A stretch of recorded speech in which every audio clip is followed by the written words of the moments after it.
Good evening, everyone. Welcome to the April meeting of Ulverston Town Council.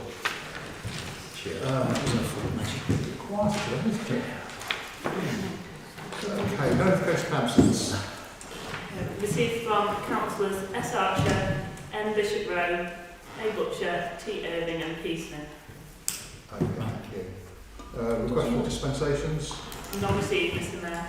Thank you. Declarations of interest. I have standard declarations in respect of planning from councillors J. Fillmore, D. Webster, M. Wilson, who are members of SLDC Planning Committee.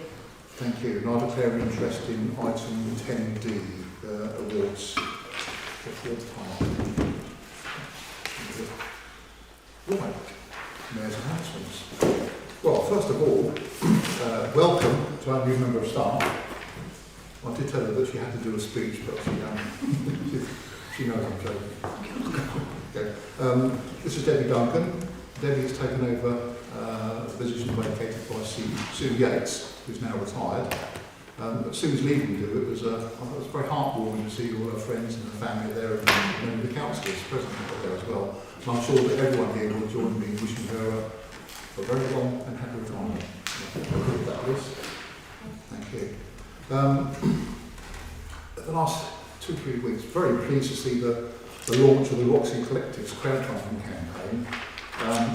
The response has been overwhelming. I think it shows the support that the community is prepared to give to the Roxy. They've now well exceeded their target. Their initial target was 20,000 for the crowdfunding part of it, and they've now exceeded, as I say, 25,000, so that's still rising.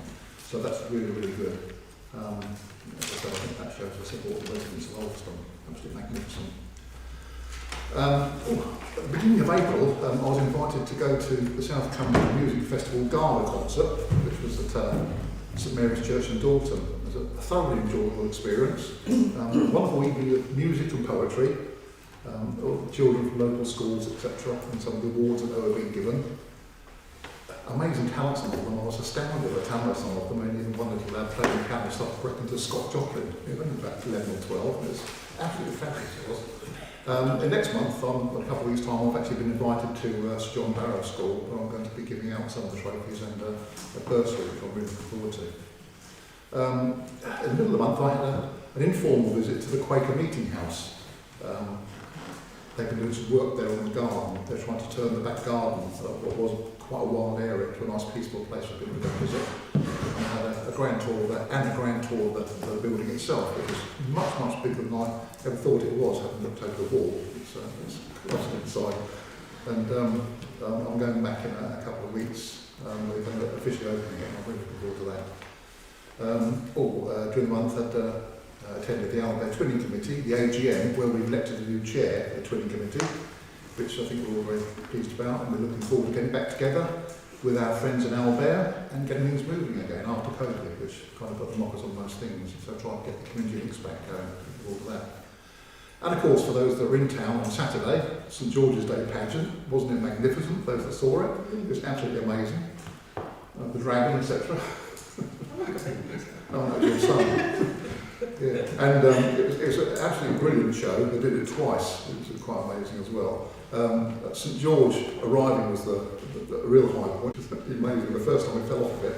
It was really funny to watch. It was an absolutely great show, and it was both performances very well attended by residents and many visitors as well. I spoke to many people that were just visiting town and were surprised by it. Oh, it's good to have this on.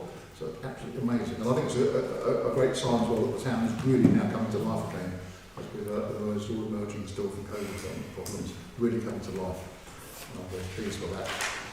Okay, what's that? Public participation. So for up to 15 minutes, members of the public may ask questions and raise matters that they think should be discussed by the council in the future. If they don't reside in Ulverston wards, they may ask questions with my consent. Any from the public? Please, name and Pat Appleton, LA129HZ.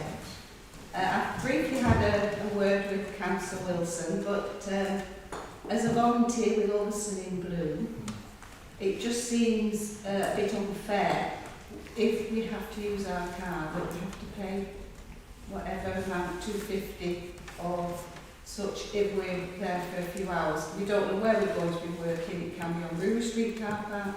So we need the car when you're coming from this distance, if you've got your space and your tools. And I wondered if there could be some kind of official little form that we could put in the window for a Wednesday for those of us who have our cars, or somewhere in the universe. Okay. Thank you. Just working on my note then. Thank you. Anyone else? No? Thank you.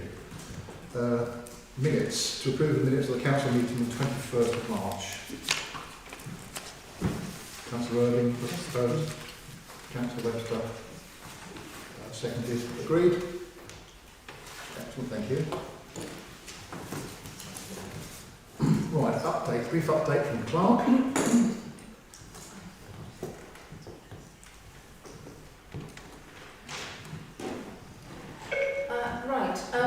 Minute Y156, which was concerning idling coaches, which many members made comment on. I've been in touch with Cumbria County Council school transport officers because they obviously contract with the coach companies to deliver this service to schools, and their contract specifically precludes them from having idling engines, and they have spoken to all the coach operators to resolve the issue.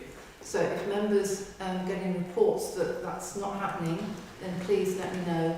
I did send you, I think, a note around, but I wanted to just say it at this meeting so for members of the public. So we are resolving that.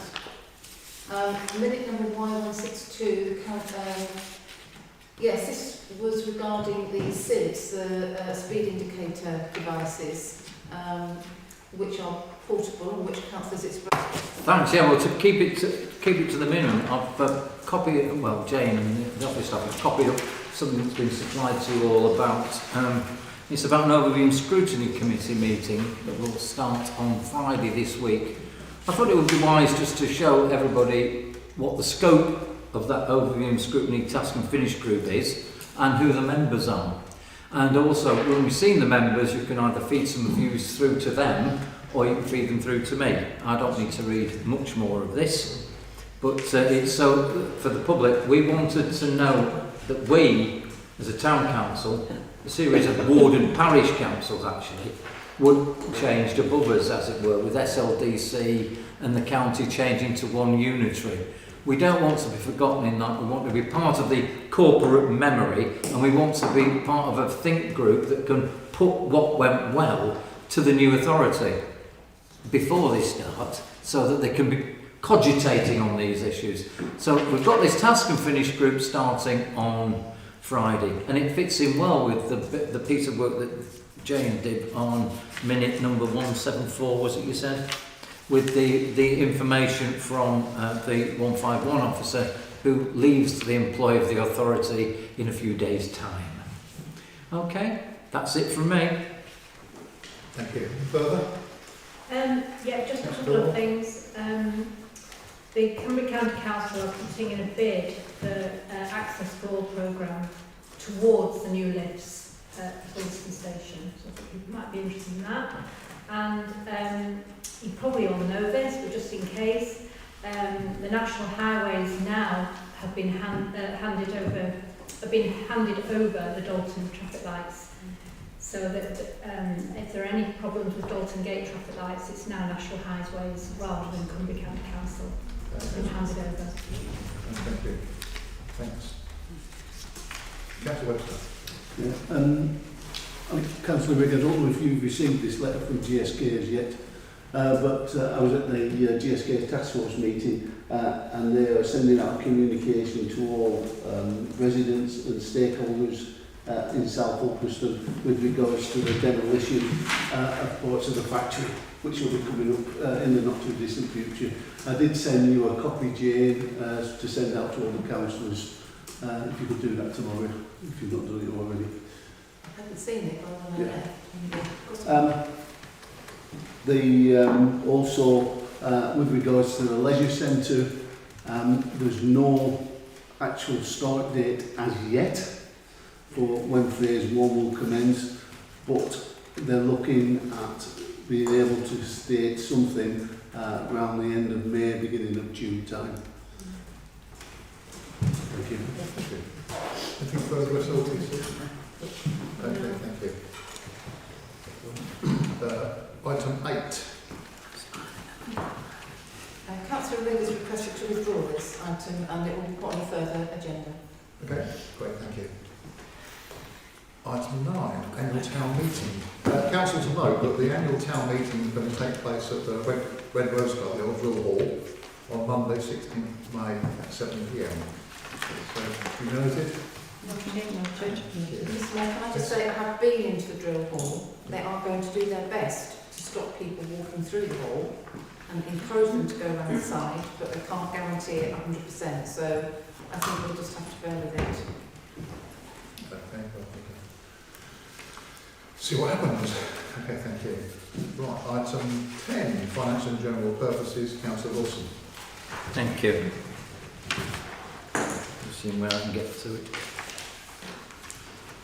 With them all being on white paper, I find it snows me eye up a bit.